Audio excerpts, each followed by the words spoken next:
എനിക്ക് സൗകര്യമുള്ളതാണ് ഞാൻ പറയുന്നത്. എനിക്ക് അത് പറഞ്ഞാൽ മതി. അത് പറയേണ്ടത് അവിടെ ഉള്ള തസ്തികയേക്കാൾ അധികം ഒരു തസ്തിക വേണമെന്നുണ്ടെങ്കിൽ ആ തസ്തികയ്ക്ക് വേണ്ടിയിട്ട് ഗവൺമെന്റ് സാങ്ഷൻ വേണം. അതിനാണ് നിവേദനം കൊടുത്തത്. അത് വിമർശിക്കാൻ നമുക്ക് വേറെ വികസന വേദി ഉണ്ടാക്കാം. ഇത് ആശുപത്രിയുടെ ഉദ്ഘാടനം. ഇവിടെ അതിന്റെ കാര്യം പറഞ്ഞു പോകും കേട്ടോ. എല്ലായിടത്തും വർത്താനം പറയുന്നത് ഇവിടെ എനിക്ക് ആവശ്യമുണ്ട്.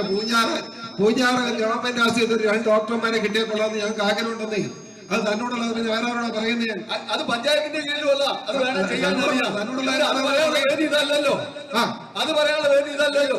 7 ഡോക്ടർമാരുണ്ടായിരുന്നു. ഇത് ആശുപത്രി ഇങ്ങനെ പാലിയേറ്റീവിന്റെ കാര്യം പറയാനാ. അത് പറയാൻ ലൈസൻസ് ഇല്ലെങ്കിൽ പിന്നെ വർത്താനം പറയുന്നു. ഇത് ലേറ്റസ്റ്റ് ആയിട്ട് നടന്നൊരു ന്യൂസാണ്. ഇതിനകത്തുണ്ടെങ്കിൽ പി സി ജോർജ് അതുപോലെ തന്നെ ഓപ്പോസിറ്റിൽ നിന്ന് തർക്കിക്കുന്നതെന്ന് പറഞ്ഞ MLA ആയിട്ടുള്ള സെബാസ്റ്റ്യൻ കുളത്തിങ്കലാണ്.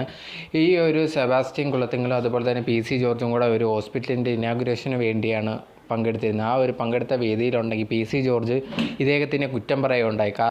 കാരണമായിട്ട് പറഞ്ഞ് ഇദ്ദേഹത്തിനെ കാണാനും തന്നെ കിട്ടുന്നില്ല, അതുകൊണ്ട് കുറേ കാര്യങ്ങൾ പറയാറുണ്ട്. പൂഞ്ഞാറിലുള്ള ഹോസ്പിറ്റലിൽ OP ഒന്നുമില്ല, അതുകൊണ്ട് തന്നെ ഇതിനെക്കുറിച്ച് MLA അടുത്ത് സംസാരിക്കണമെന്ന് വിചാരിച്ച് കാണണമെന്ന് വിചാരിച്ചു. പക്ഷേ എവിടെയൊക്കെ കാണാനൊന്നും പറ്റുന്നില്ല, എവിടെ നടക്കുമെന്നൊന്നും അറിയാൻ പറ്റില്ല, കാണാനൊന്നും പറ്റുന്നില്ല. ഈ പറഞ്ഞത് കഴിഞ്ഞതും ഈ ഒരു MLA ആയിട്ടുള്ള സെബാസ്റ്റ്യൻ ഇത് ഇഷ്ടപ്പെടുന്നില്ല. ഉടനെ തന്നെ ചാടി എണീറ്റ് ഇദ്ദേഹത്തിനോട് കയർത്ത് സംസാരിക്കുകയാണ്. ഇവിടെ വന്നേക്കുന്നത് ഹോസ്പിറ്റലിൻ്റെ ഇനാഗുറേഷന് വേണ്ടിയാണ്, അത് ചെയ്യണം, അതിൻ്റെ കാര്യങ്ങൾ സംസാരിക്കും, അല്ലാതെ ബാക്കിയുള്ള കാര്യങ്ങളൊക്കെ സംസാരിക്കാൻ വേറെ മീറ്റിങ്ങൊക്കെ വെക്കാം എന്ന് പറഞ്ഞാണ് സെബാസ്റ്റ്യൻ കുളത്തിങ്കൽ പി സി ജോർജിനെതിരെ ചാടിച്ചെന്നത്.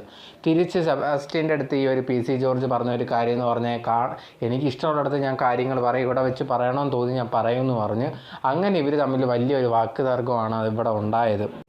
ആ വാക്ക് തർക്കത്തിനിടയിൽ സെബാസ്റ്റ്യൻ കുളത്തിങ്കൽ പറഞ്ഞൊരു കാര്യം എന്ന് പറഞ്ഞാൽ എല്ലായിടത്തും എന്തും കയറി വിളിച്ച് പറയാൻ നിങ്ങൾക്കൊരു വിചാരമുണ്ട്, ഇത് ഇവിടെ പറ്റത്തില്ല, ഇവിടെ അങ്ങനെ സംസാരിക്കാനൊന്നും പറ്റത്തില്ല എന്ന് പറഞ്ഞ് ഈ പറയുന്ന സമയത്ത് തന്നെ അവിടെ ഉണ്ടായിരുന്ന ഓഡിയൻസൊക്കെ അദ്ദേഹത്തിനെ സപ്പോർട്ട് ചെയ്ത് കൈയടിക്കുന്നതൊക്കെ നിങ്ങൾക്ക് ആ വീഡിയോയിൽ കാണാൻ പറ്റുന്നുണ്ട്. പി സി ജോർജിനെ പറ്റി പറയുകയാണെങ്കിൽ ഇടയ്ക്കിടയ്ക്ക് എന്തെങ്കിലും ഇഷ്യൂസിൻ്റെ ഒക്കെ കാര്യങ്ങളൊക്കെ അദ്ദേഹം എന്തെങ്കിലും മണ്ടത്തരങ്ങളൊക്കെ പറഞ്ഞിട്ടുണ്ട്, ഇത് എയറിലൊക്കെ ആവാറുണ്ട്. സോ ഇപ്പം നിങ്ങൾ എന്ത് വിചാരിക്കുന്നത്, ആരുടെ ഭാഗത്താണ് ശരി എന്നുള്ളൊരു കാര്യം കമൻറ്റ് ബോക്സിൽ കമൻറ്റായിട്ട് രേഖപ്പെടുത്തുക.